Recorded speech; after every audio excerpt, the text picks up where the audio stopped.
రాజస్థాన్ మరియు గుజరాత్ లో ఉండే స్వామినారాయణ మందిర్ని మన హైదరాబాద్ లో కూడా ప్రతిష్ఠించారన్న విషయం మనలో చాలా మందికి తెలియకపోవచ్చు. ఈ టెంపుల్ అచ్చం పాలరాతిలా ఉన్నట్టు వైట్ అండ్ వైట్ గానే కనపడుతుంది మనం ఎక్కడ చూసినా. అదే బాబ్శ్రీ స్వామినారాయణ మందిర్ అన్నమాట. వీడియో ఎండ్ వరకు చూసినట్టయితే మీకు ఎగ్జాక్ట్ గా లొకేషన్ అయితే పెడతాను. ఇది వచ్చేసి మన రసూల్పురాలో ఉంటది అనమాట. ఇక్కడ ఫోటోలు వీడియో తీసుకోవడానికి పర్మిషన్ అయితే ఉందన్నమాట. కానీ కొబ్బరికాయలు కొట్టడానికి మాత్రం ఏమాత్రం ఉండదు.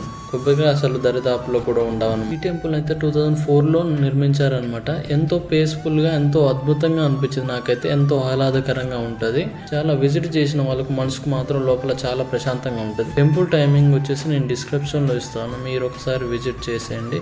ఇక్కడ చూసినట్టయితే ఈ స్వామినారాయణ టెంపుల్ ఇది రాజస్థాన్ లో ఉంటది అనమాట. ఇక్కడ స్వామినారాయణతో పాటు ఆయన శిష్యులు కూడా, అలాగే రాముడు, సీత, శివపార్వతులు, అలాగే రాధాకృష్ణులు కూడా అదే గుడిలోనే ఉంటారన్నమాట. స్వామి గారి జీవితంలో జరిగిన కొన్ని విషయాలను ముఖ్యమైనవి ఇక్కడ రాయబడడం జరిగిందనమాట. మనం ఒక వీడియోలో చూసినట్టయితే మీకు డైరెక్ట్ గా కలిసినట్టయితే ఇంకా చాలా బాగుంటాయి. ఇక్కడ గోడల పైన అన్ని దేవుళ్ళు కనబడతారు ఆల్మోస్ట్ మనకు. ఇక్కడ రాసిన ప్రతి ఒక్క గోడ పైన ఒక్కొక్క దానికి అర్థం ఉంటది అనమాట. మనం చూసుకున్నట్టయితే అబ్జర్వ్ చేస్తే కరెక్ట్ గా దొరుకుతాయి. ఇక లొకేషన్ విషయానికి వస్తే ఎక్కడ ఉందంటే మన మెట్రోలో వచ్చి రసూల్పూర్ అయితే దిగండి. దిగిన తర్వాత రైట్ సైడ్ దిగేసి కొద్దిగా బ్యాక్ వచ్చేసండి భయ్య. ఇది రసూల్పూర్ మెట్రో స్టేషన్. అక్కడ నుంచి రైట్ సైడ్ దిగిన తర్వాత అక్కడ నుంచి నేను చూపించే దాని నుంచి రైట్ సైడ్ వెళ్ళండి. కొంచెం గల్లీలు ఉంటాయి, లొకేషన్ పెట్టుకుంటే చాలా బెటర్ అనమాట. Thank you so much guys. Next వీడియోలో మళ్ళీ కలుద్దాం. Bye bye.